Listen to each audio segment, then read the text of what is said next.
nuevamente a un nuevo episodio del podcast Conexiones Profundas Más Allá de la Ciencia, donde entrevisto personas que cuenten su historia de vida y cómo llegaron hasta donde están. Hoy con una nueva persona que vamos a entrevistar, así que doctora, si se quiere presentar, decir su nombre, de dónde es y a qué se dedica. Muchas gracias, Kenzie. Soy Beatriz Feeling, soy de Costa Rica y soy una bióloga evolutiva en el Departamento de Entomología en la Universidad de Cornell. Creo que usted es la primera persona que entrevistamos de Costa Rica, así que bienvenida. Cuéntenos un poquito de qué parte de Costa Rica es. Bueno, yo nací en un pueblo que se llama San Ramón. Es en este momento un dormitorio principalmente para la ciudad capital, que es San José. Está como a una hora, en el noroeste de San José. O sea que las personas como que viven ahí, que me imagino que la renta es más barata y eso, sí, y viajan a la ciudad a trabajar. Exacto, mucha gente tiene ese estilo de vida, por lo menos ahora, tal vez no tanto cuando yo estaba viviendo en San Ramón, pero sí. ¿Cómo cuántas personas hay en ese pueblo? ¿Es un pueblo? ¿Es como una ciudad pequeña? Yo creo que aspira ya a ciudad pequeña, sí, tal vez 30,000, 40,000, no estoy segura. Ok. ¿Y la ciudad tiene, me imagino, ya varios millones de personas? San José, sí, por lo menos 1,5 millones, casi. Ok. ¿Y ustedes también viajaban así entonces? Cuando yo estaba viviendo en San Ramón, no era o San Ramón o San José, porque en ese momento se sentía menos conectado. Pero cuando empecé a estudiar en la universidad, sí fui a San José para estudiar. ¿Y a qué se dedican sus papás o a qué se dedicaban en ese momento? Sí, mis papás son los dos antropólogos. ¿Sí? Wow, sí. ¡Qué loco! Que de hecho inmigraron a Costa Rica en los 70s. Mi mamá es originalmente del Perú. Mi papá de Holanda, y ellos se mudaron a Costa Rica y específicamente a San Ramón y trabajaban como profesores en una sede regional de la Universidad de Costa Rica que está en San Ramón. Ok. ¿Y cuántos hermanos tiene usted? Tengo un hermano en Costa Rica. ¿Un hermano? Ok. Sí. ¿Y cómo fue cuando usted iba creciendo, entonces usted siente que ya tenía como esa pasión por lo que quería hacer ahorita, o no sé, cómo veía a sus papás ya que ellos eran antropólogos? Sí, mis papás tenían libros de antropología, un montón, en la casa, y de historia de otras áreas. Y yo creo que desde niña lo que más me llamaba la atención eran los libros de antropología física, creo que se llama, como la parte de la historia evolutiva de los seres humanos. Que esos libros había en la casa, y por supuesto ellos inculcaron que siguiéramos los temas que nos interesaban. Y entonces también tenía como libritos de ciencia y kits de hacer ciencia para niños y niñas, y yo creo que sí, como por ahí empezó el interés en la parte de las ciencias biológicas. Tenía esos kits que venden en Walmart a veces, que uno puede desenterrar huesos y eso. Sí, un poquito, posiblemente tenía algo así, tenía como para hacer cristales, como para precipitar un cristal con alguna sal. Sí, no sé, eso es el que más me recuerdo, pero sí, una vez me regalaron uno, creo que una de mis tías, para hacer una disección en una rana. Entonces, sí, esos eran como los juguetes que por ahí fueron estimulando esos intereses. Pero sí le llamaba la atención, o sea, aparte de eso, ¿habían otras cosas que le gustaban o era como ya se envolvió completamente en eso? Claro, yo creo que esos son los juegos que en este momento más recuerdo, porque fueron los más influyentes. Y también eran los que terminaban pues regalándonos mis papás y mis tías y mis tíos, porque veían que eran las cosas que me interesaban y con las que más jugaba. Y sí, y me acuerdo también, sí, como libros y esos como maneras de hacer experimentos en la casa. Sí. ¿Y usted siente que había una cierta expectativa de sus padres hacia ustedes, que estudiaran algún tipo de carrera o al menos que fueran a la universidad? Sí, definitivamente. Yo creo que trae cosas buenas y cosas malas, pero siempre hubo esa expectativa de que tanto mi hermano y yo íbamos a estudiar. Y bueno, en Costa Rica hay un sistema de universidades públicas relativamente accesible, o que por lo menos en ese momento se sentía accesible para nosotros. Entonces eso reforzaba la expectativa de que, bueno, si todo iba bien en la escuela y en la secundaria, pues íbamos a ir a la universidad pública. Sí. Y entonces ya cuando estaba, digamos, en la parte del colegio, ¿usted más o menos sabía qué carrera quería estudiar en el pregrado? Yo creo que en los últimos 2 años del colegio ya estaba bastante segura. No, la verdad, recuerdo cómo podía estar segura. A los 16 años, sí. Porque en ese momento realmente no tenía idea de cuál es el universo de opciones profesionales que realmente existen, pero sí estaba segura que quería estudiar biología y creo que la razón era simplemente que eso era el tema que más me gustaba en el colegio. ¿Y había algo en específico en ese momento de la biología que le llamaba la atención o era general? Yo creo que en ese momento tal vez lo que más me llamaba la atención era la ecología y creo que era un poco producto de exposición, era lo que los profesores del colegio tal vez tenían más afinidad y entonces era como la mayor influencia que tenía en ese momento. Sí, y me gustaba mucho estar en el bosque y ver a los animales en su ambiente natural y entonces con la poca información que podía tener en ese momento, eso era lo que más me llamaba la atención. Y entonces cuando entra al pregrado, entra en Costa Rica. Sí. ¿Cómo se llama la universidad? La Universidad de Costa Rica. De Costa Rica. Y ahí estudió biología, entonces. Sí. Mientras estaba en esa carrera, ya, digamos, ¿hubo alguna exposición como a trabajar en algún laboratorio o hacer cosas específicas que influyeron en su interés o en ese momento no? En el pregrado realmente no lo aproveché tanto, o sentía que no había tantas oportunidades, como que he visto más de esas oportunidades en los años después de que me gradué, pero sí participé, bueno, primero hubo el curso de evolución orgánica, que es en el último año de los 4 años de pregrado. Ese fue absolutamente influyente, o sea, me cambió la manera de pensar, me hizo sentirme menos interesada en ecología, más interesada en evolución. Pero sí, también participé en un curso de biología tropical y conservación de la Organización para Estudios Tropicales.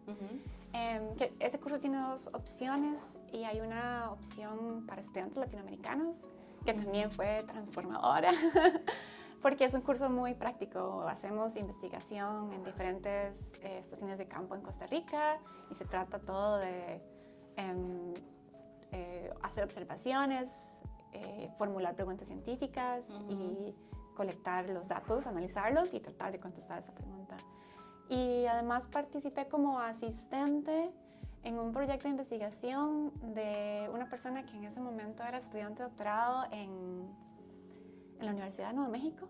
Okay. Sí, y hizo su trabajo de campo en Costa Rica y eso fue lo más cercano que hice en ese momento, como ser parte de un laboratorio, fue ser asistente de campo de esta persona y aprender un montón bueno, porque sabía un montón de biología tropical y de cómo hacer ciencia y también un poquito de cómo es estar en la academia en Estados Unidos. En Estados Unidos, claro.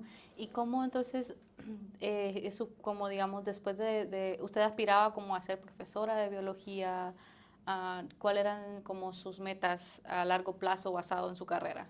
Sí, en ese momento, sí, realmente no sabía muy bien. Claro.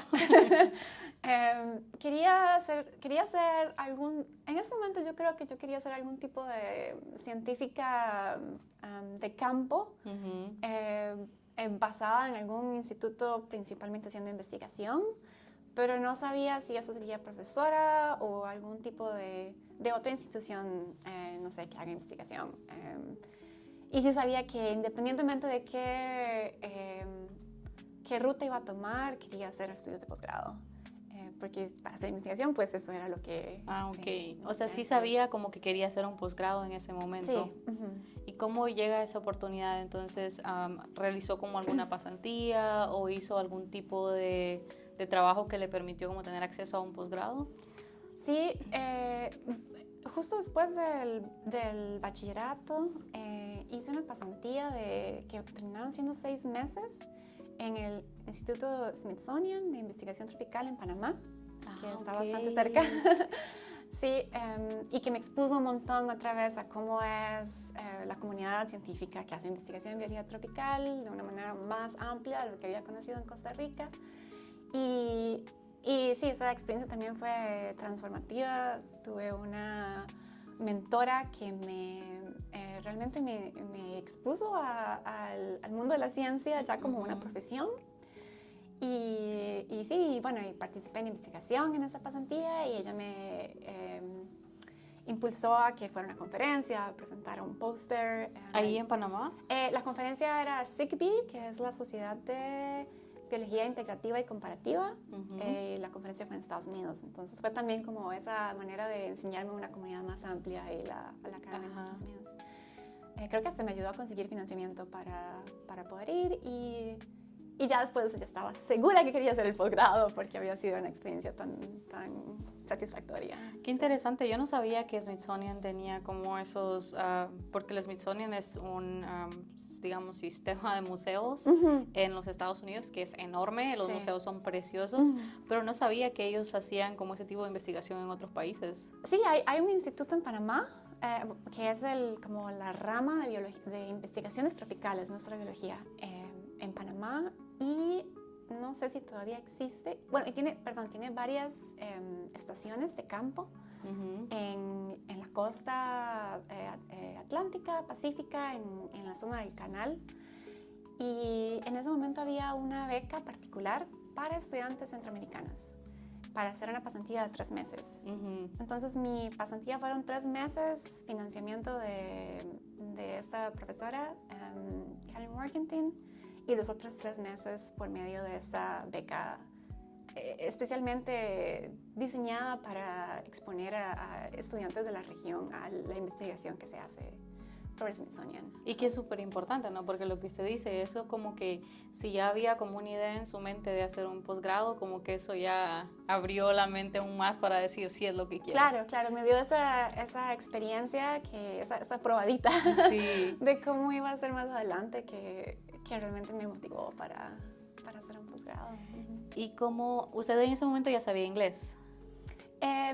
Esa pasantía, a pesar de que era en Panamá, muchas personas del equipo de investigación hablaban solo en inglés, y también cuando trabajé para este estudiante de doctorado que hablaba bastante español, pero otros de sus colegas no tanto. Esas 2 experiencias me ayudaron mucho a pulir el inglés. Creo que después de Panamá ya estaba lista para... Ya se sentía lista, de verdad. para intentar hacer un posgrado en una institución que hablara principalmente inglés. ¿Y cómo se da como ese proceso de aplicación entonces al posgrado? Fue bastante largo. De hecho, primero hice una maestría en Costa Rica. Ok. Sí, en Costa Rica, y tenía una doble supervisión con un profesor, Federico Bolaños, de la Universidad de Costa Rica, y una profesora en una universidad en Alemania, Heike Pröll. Y entonces tenía también un poquito más de una exposición más amplia, gracias a Heike. Hice la maestría en Costa Rica, y luego ya después de eso, un año después, empecé a aplicar a posgrados afuera. ¿En qué hizo la maestría en Costa Rica? Era principalmente, yo diría, ecología del comportamiento y un poco de ecología evolutiva, y estaba trabajando con unas ranas venenosas muy diferentes a lo que hago ahora. Pero una rana venenosa que es endémica de Costa Rica y Panamá y tiene una variación muy pronunciada en la coloración, y yo estaba estudiando cómo la variación en el color, variación en el comportamiento han evolucionado en respuesta a presión de depredadores, que también varía a lo largo de un gradiente latitudinal, digamos, un gradiente ecológico en Costa Rica.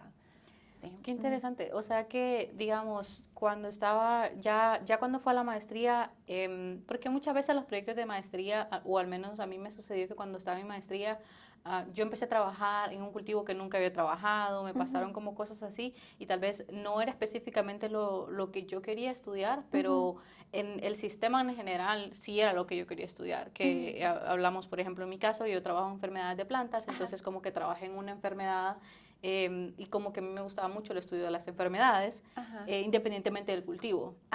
¿Usted siente como que le sucedió algo así, o sí sentía como que sí quería trabajar en ranas, digamos? No, en ese momento yo creo que a mí me pasó al revés. En el sentido de que en la maestría trabajé con ranas porque en ese momento, mientras yo estaba haciendo el pregrado, mi fascinación eran las ranas. Yo solo quería trabajar con ranas. Quería ¿Por saber qué? todas las ranas. Todavía me encantan. Wow. Ahora no trabajaría con ranas principalmente. ¿Y si tendría una mascota? Tendría una mascota. No la tengo. Sí, pero bueno, en mi programa yo me estaba fascinada con las ranas y eso era lo que quería hacer. Y fue más bien cuando hice el doctorado que cambié de sistema, pensando que las preguntas eran, bueno, las preguntas que me habían emocionado más o menos con las ranas, aprendiendo un sistema nuevo, con insectos, ¿verdad? Que es con lo que trabajo ahora, pero sí, en ese momento, cuando yo empecé el doctorado, empecé sintiendo que hubiera querido trabajar con ranas y no pude. Y al final creo que fue una gran cosa que no pude trabajar con ranas porque solamente había trabajado con ranas y no me había dado esa oportunidad de explorar otros sistemas de investigación. Okay, entonces, ¿cómo se dio ese proceso de la maestría al doctorado? Sí, bueno, después de la maestría yo estaba buscando más o menos, de manera más o menos amplia, opciones de posgrado. Tenía un par de intereses en Estados Unidos que no funcionaron y eventualmente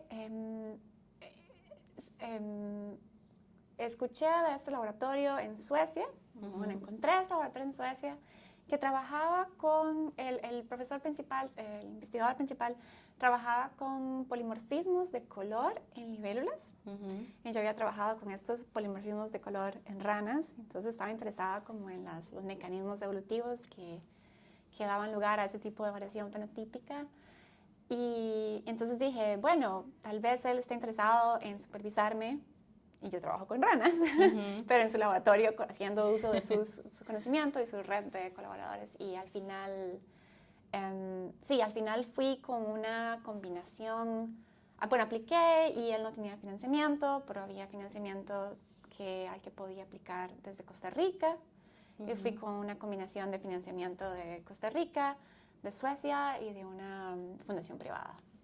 Algo que me parece muy importante mencionar de lo que usted dice es cómo nosotros podemos hacer esa conexión de un campo de estudio a otro, ¿verdad? Porque literal estamos hablando de ranas, pero luego hablamos de insectos, pero como que creo que también es importante conectar esos puntos de investigación que se pueden trasladar de un lugar a otro. Como usted estaba investigando ciertos rasgos que podían funcionarle para otro sistema. Me imagino que eso fue lo que le ayudó a poder como conseguir esta oportunidad. Claro. Esa como formación general en ecología evolutiva y entender, tener alguna idea de cómo estudiar la evolución fenotípica usando experimentos o en el campo, pues eso uno lo puede aplicar a ranas o a libélulas o a la criatura que corresponda. Sí. ¿Y cómo se sintió entonces cuando ya llegó a trabajar con insectos? ¿Cómo fue ese proceso? Yo creo que lo hizo un poco más suave. En ese momento, de casualidad, en el último semestre de mi maestría, llevé el curso de entomología de la Universidad de Costa Rica. Okay. Y lo llevé porque todo el mundo decía que era el curso más divertido que había. Y ya me iba a ir de la universidad, entonces no quería irme sin el curso más divertido. Y era un curso que tenía un montón de créditos y yo necesitaba completar los créditos en un semestre. Y me encantó. ¿Sí? Entonces en ese momento yo pensé, estoy estudiando la comida de las ranas, pero es muy divertido. Y le tocó, me imagino, colectar insectos y todo eso parte de la clase, Sí, ¿no? Sí, y me encantó toda esa parte. Hicimos creo que una colección, había que colectar una cosa increíble, como 120 familias de insectos a lo largo de un semestre. y entonces cuando ya estaba en el doctorado y yo dije, quisiera trabajar con ranas, y mi supervisor dijo, muy bonito, pero va a trabajar con libélulas. No me dolió tanto porque ya había sido expuesta un poquito a insectos y tenía ese interés que al final resultó ser importantísimo en mi vida. Sí. Y entonces luego viaja a Suecia a hacer su doctorado.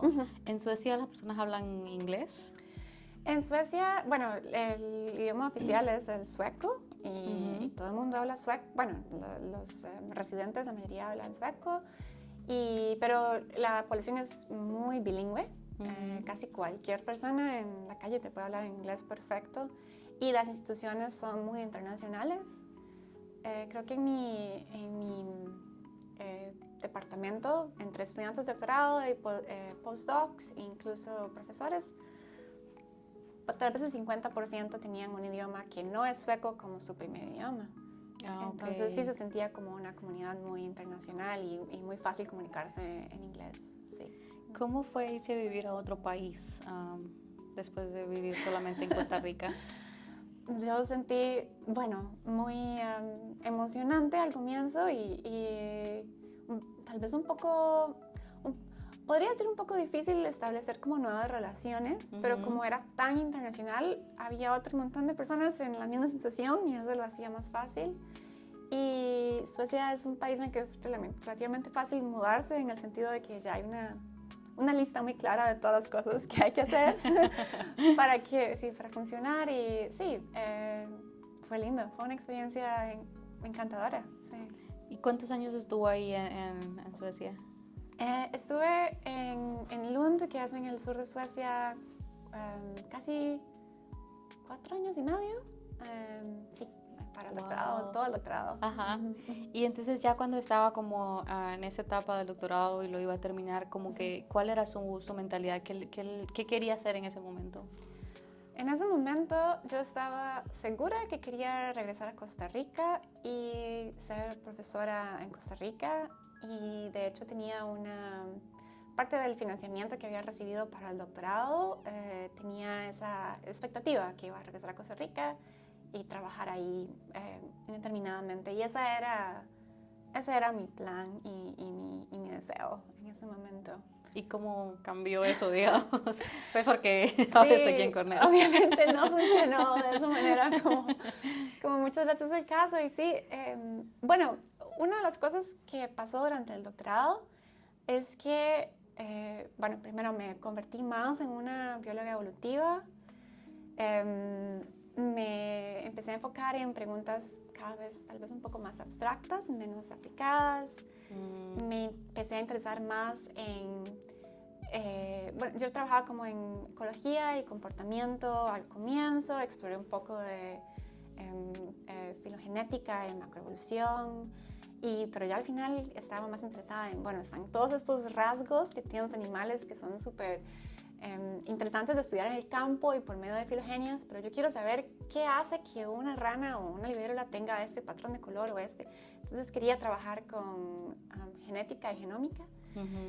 Y entonces mis intereses de investigación se fueron separando más y más del tipo de investigación que iba a poder hacer una vez que regresara a Costa Rica, dados los límites de financiamiento que existen en todos lugares, pero son tal vez más severos en un país como Costa Rica. Y entonces cuando estaba de vuelta, pues la exposición a dar clases en Costa Rica y trabajar como docente ahí fue muy satisfactoria, pero no era exactamente lo que quería hacer. O sea, sí regresó a Costa Rica. Regresé 2 años. 2 años. Sí. ¿Y sí era profesora en Costa Rica? Sí, fui profesora por 2 años en Costa Rica.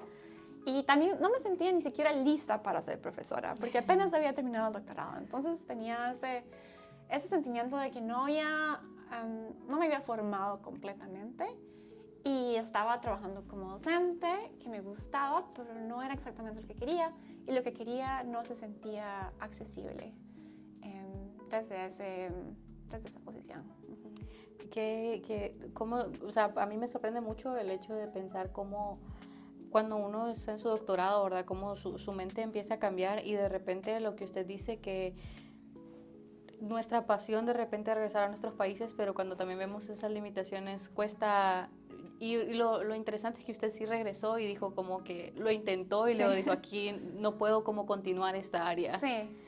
Y al final, bueno, yo le pregunté a todos mis colegas que han tomado todos diferentes caminos profesionales y de vida como consejo, porque es difícil una vez que uno tiene ese compromiso de regresar y ese deseo de regresar, decidir quién realmente no me está haciendo feliz y cómo uno balancea esas dos partes de su identidad, ¿verdad? Las cosas que yo quiero hacer para mi futuro profesional y las cosas que yo quiero hacer para tal vez mi sentido de identidad.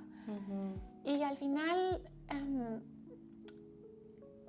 sí, al final creo que el consejo que más resonó es cómo puedo yo eventualmente, cuando esté en una posición que me lo permita, mantener conexiones con Costa Rica y promover las actividades que me gustaría promover ahí, pero desde una posición que también me haga feliz de manera individual. Y eso fue al final lo que estoy intentando Qué lindo lograr eso. en este momento. Qué lindo escuchar que usted dice eso, porque creo que muchos nos relacionamos con eso, porque, bueno, nosotros hablamos también, ¿verdad?, de que a veces se siente como que uno está traicionando. Cuando uno le pregunta, ¿qué quieres hacer? ¿Te quieres ir? ¿Te quieres quedar? Y cuando uno lo piensa es como, es que yo me quiero ir, pero a la vez también pienso en que no voy a encontrar un trabajo porque ya voy a estar como sobrecalificado y todo eso. Y qué bueno que como que usted puede, la manera en que usted lo expresó ahorita es como, me siento muy identificada porque es como nosotros nos sentimos, pero qué bien también que podemos pensar en que hay otras maneras que podemos crear ese espacio donde podamos ayudar a las personas. Sí. Y entonces, ¿cómo se da ese paso de salir de Costa Rica nuevamente? Sí.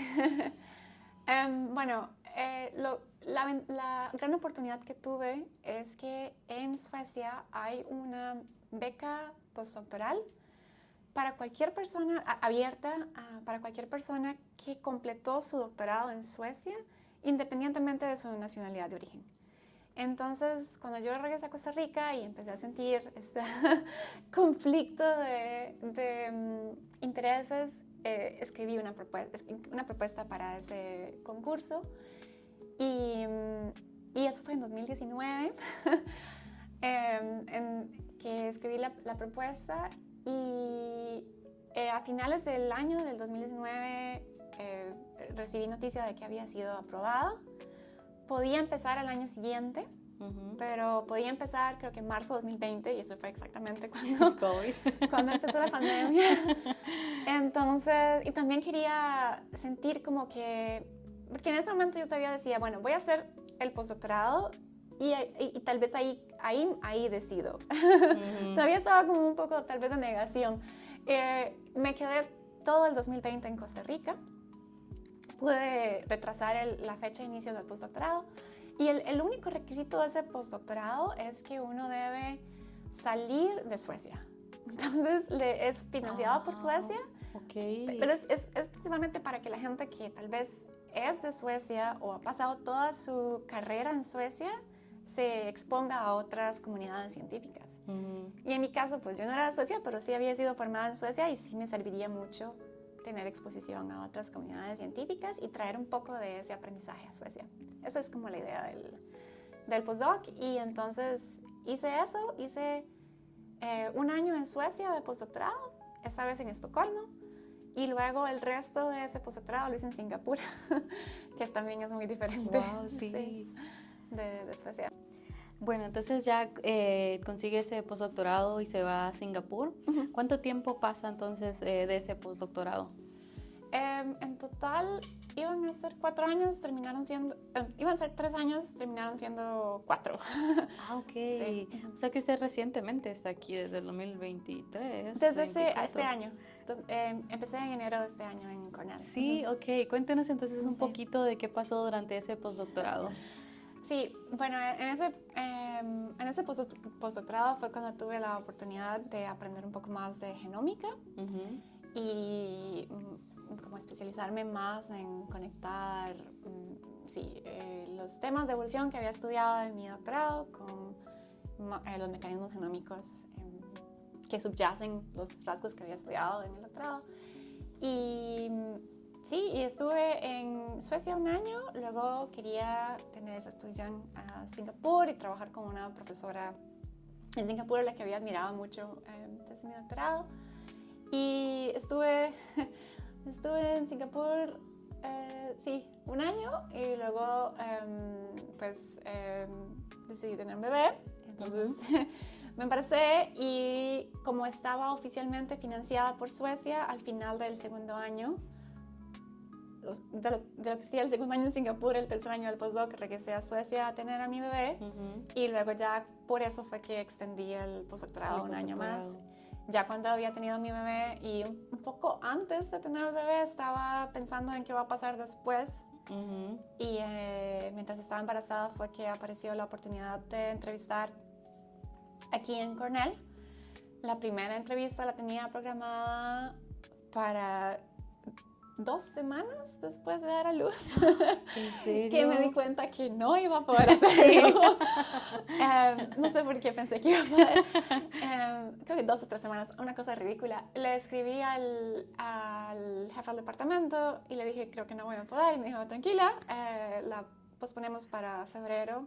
Entonces ya cuando entrevisté tenía ya mi bebé 4 meses. Wow. Ya yo estaba más preparada y bueno, ya tuvimos esa serie de entrevistas y a mediados del año pasado fue que recibí la oferta y ya a comienzos de este año empecé oficialmente en Cornell. Cuéntenos un poquito como esos retos, como por ejemplo el postdoctorado, no sé, también como tal vez balancear esa parte de ser mamá y como que volver a la academia, ¿cómo ha sido eso? Sí, bueno, el postdoctorado, más que el doctorado, se sintió, a pesar de que era un proyecto nuevo, con herramientas nuevas, un tema nuevo, se sintió más fácil porque ya estaba más preparada a cómo montar un proyecto, a cómo formular una pregunta de investigación que se sienta que realmente es valiosa para el campo. Vale la pena. Sí. Me imagino que también la confianza en usted misma ya es un poquito más, ¿no? Porque mientras uno está en el doctorado, uno es como que lo estaré haciendo bien, pero me imagino que lo enfrenta con un poquito más de seguridad. Sí, creo que sí. Sí, siempre hay, creo, inseguridades Sí. que lo atacan a uno, pero sí, un poco más la experiencia siempre ayuda. Y Claro. tuve excelentes mentores y supervisores, y también en el postdoctorado tuve un compañero de laboratorio que era increíblemente, bueno, era estudiante de doctorado y me estaba entrenando a mí en mi postdoctorado, pero era una área nueva para mí. Y sí, y creo que esa parte salió muy bien. Luego yo tenía ambiciones de cosas experimentales que iba a hacer. La idea es que el primer año iba a ser más como la parte genómica, computacional, y luego iba a ser más experimentos y dedicarme a la validación funcional de los resultados que había encontrado en el año 2 y 3. Uh-huh. Y bueno, como muchas veces pasa, la parte computacional y de caracterizar la región genética que estaba estudiando se hizo más larga. La parte de validación funcional, pues la pude apenas empezar durante el postdoctorado, en parte porque ciertas cosas pasan, tal vez la pregunta es más compleja, la primera pregunta. La respuesta también es más compleja Sí, de lo que pensamos. Y también no estaba pensando cómo iba a ser hacer experimentos en laboratorio estando embarazada, estar viendo en el microscopio cuando tenía náuseas, no es lo más fácil. Entonces sí, fue algo que, no sé, la vida personal me obligó a cambiar un poco cómo iba a ser el proyecto, pero al final creo que salió bien. Sí, claro. Sí. Uh-huh. ¿Y a usted le tocó venir en persona para las entrevistas? Porque, bueno, generalmente el proceso de aplicación es, las personas mandan su aplicación, cuando se abre la aplicación, las personas mandan su aplicación y luego está como el primer filtro, ¿verdad? Que es donde las aplicaciones como que eligen cierto número de personas para hacer entrevistas por Zoom. Sí. Y ya luego de eso eligen a 3, 4 personas que vengan en persona a hacer una entrevista, a hacer como entrevistar en persona, pero también a dar como un seminario y que las demás personas lo conozcan. Yo creo que en parte, como yo estaba tan lejos y tenía un bebé pequeño, el seminario, las entrevistas con miembros de la facultad individuales y el seminario fue por Zoom. Uh-huh. Fue creo que empezó a las 10:30 de la noche y terminó a las 3:30 de la mañana, 2 noches seguidas, porque yo estaba en Singapur. El seminario fue a las 12:30, me acuerdo, estaba muy cansada. Pero igual eso fue casi no dormida de todas formas. Sí, de la preocupación, de los nervios. Sí, no, estuvo bien. Pero luego ya regresé en abril para una segunda entrevista. Ah, ok. Sí. ¿Cómo ha sido ese cambio de vida de Suecia aquí? Algunas cosas se sienten parecidas. Bueno, algunas cosas son muy emocionantes, algunas cosas pues tal vez estaba acostumbrada a la vida en Suecia, a la vida en Singapur, y son novedosas. Sí, hay algunos retos, algunas cosas me encanta en Ítaca, el paisaje y la naturaleza, y en comparación con Singapur, que es muy pequeño y a pesar de que está rodeado por un montón de lugares naturales muy bellos, pues se siente uno siempre como un poco claustrofóbico en la ciudad. Que hay esta impresión de naturaleza expansiva, ¿verdad? Eso ha sido de las cosas que más me han gustado de Ítaca. Y que Ítaca es una ciudad muy bonita, o sea, como la parte de Nueva York en la que vivimos es súper bonita porque hay un montón de lugares a donde ir definitivamente. Sí. Tantas cascadas, tantas cosas así que hacer. Y como parte del trabajo creo que también, ¿cómo fue ese inicio de empezar como una profesora? Porque pues cuando empiezas algo nuevo definitivamente hay un montón de retos. Entonces, ¿cómo ha sido ese proceso para usted? Porque pues lleva ¿cuántos meses? En el trabajo. 8 meses. 8 meses. ¿Cómo han sido estos 8 meses? Pues sí, es difícil y tal vez es más difícil porque uno no sabe qué es lo que tiene que hacer al comienzo, sí. Necesariamente. Creo que me ha servido mucho como hablar con otras personas que han empezado hace relativamente poco y preguntarles cuáles han sido las lecciones más importantes, cuáles fueron las mejores decisiones y las peores decisiones que tomaron. Y por supuesto tengo mis propias peores decisiones.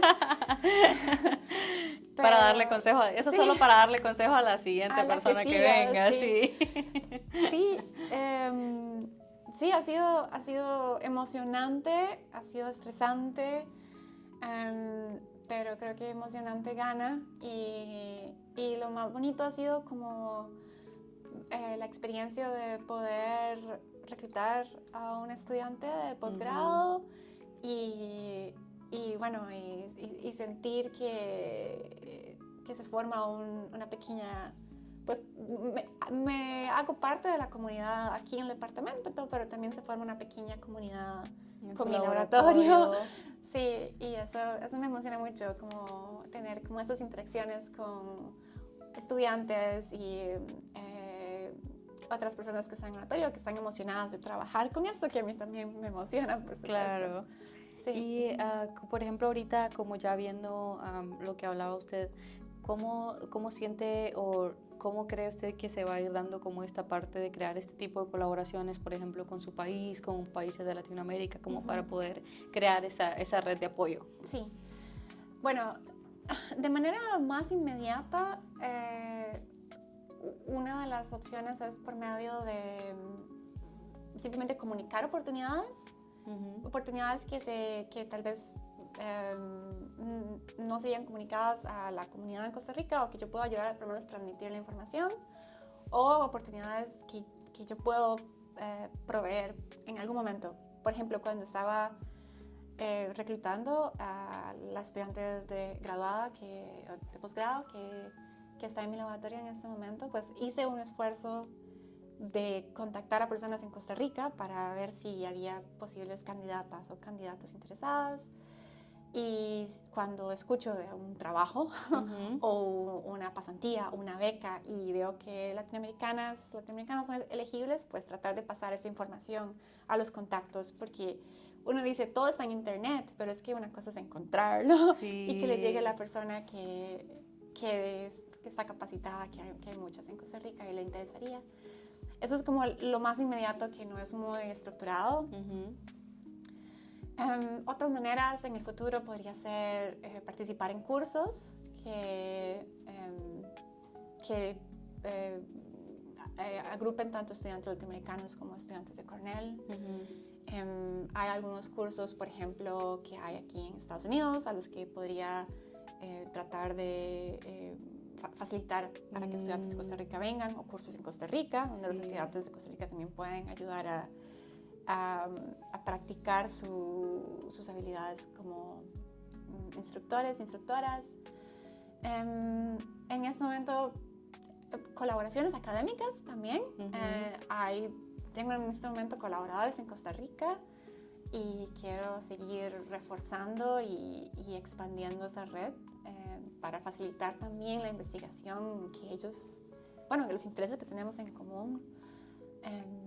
Esas son como las primeras, las que se sienten más accesibles en este momento tan temprano en mi carrera. Claro, y que sí hacen un impacto, porque como yo siento que la situación es un poco parecida en términos de hacer posgrados y todo eso en nuestros países. Yo soy de Honduras, entonces, por ejemplo, en Honduras yo no recuerdo saber cómo aplicar a una pasantía y fue como muy bonito porque habían personas que ya estaban aquí, que crearon ese ambiente, crearon una asociación y a través de esa asociación llevaron personas a Honduras a un congreso, yo los conocí y así empezó mi carrera. Entonces creo que esas cosas que para nosotros aquí uno las hace y no sabe el impacto que van a tener una persona, pero creo que yo, por ejemplo, soy un producto de eso y estoy muy agradecida que hubieron personas que pensaron en otros, cómo decir, cómo puedo crear esa oportunidad y que gracias a eso estoy acá. Sí. Entonces yo creo que va a ser algo como que muy bonito y que vamos a escuchar de eso también. Entonces,